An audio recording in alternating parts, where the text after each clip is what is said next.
Tip number 1, hands down, you're a clown.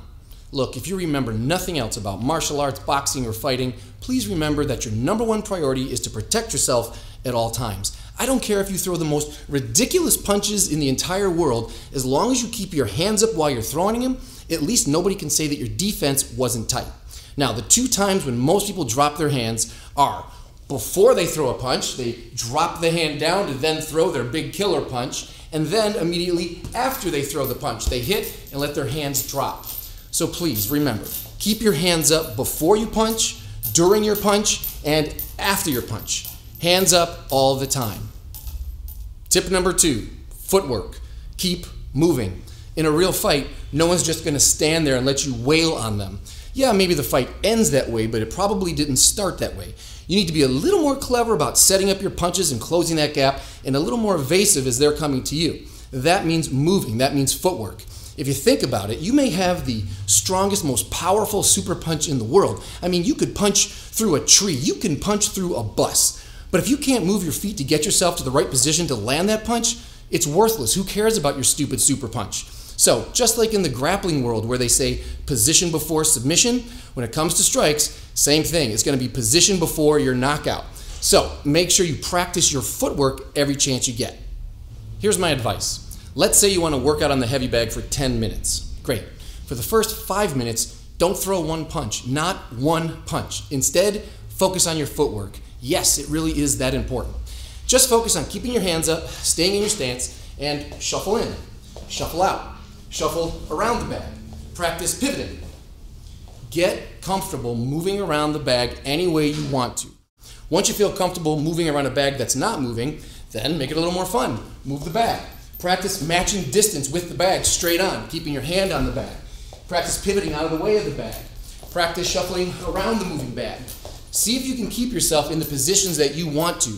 Again, just focusing on your feet. Once your legs are warmed up and you're feeling comfortable, great. Then you can start adding your punches back. But never forget to keep moving while you're throwing your punches.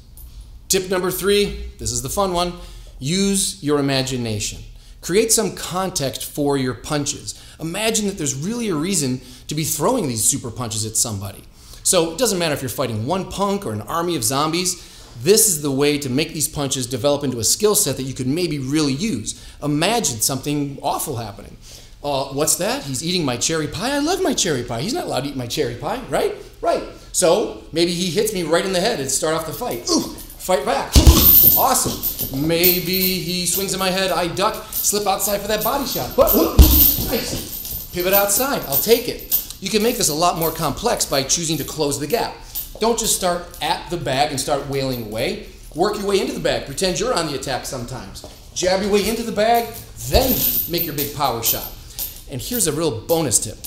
Make sure you work your way away from the bag as well.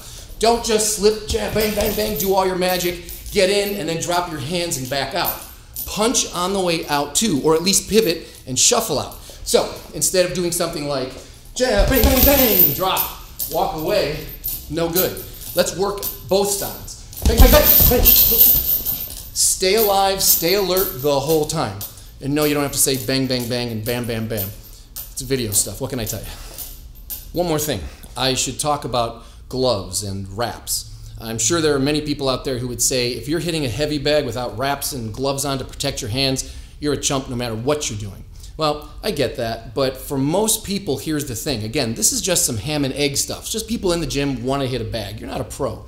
And in my experience, if you start putting on wraps and gloves, usually most people start throwing way too much power. They start getting really sloppy, and basically they build bad habits. I don't want you to do that. I think it's better to just use your real hand and focus on working the bag, not killing the bag.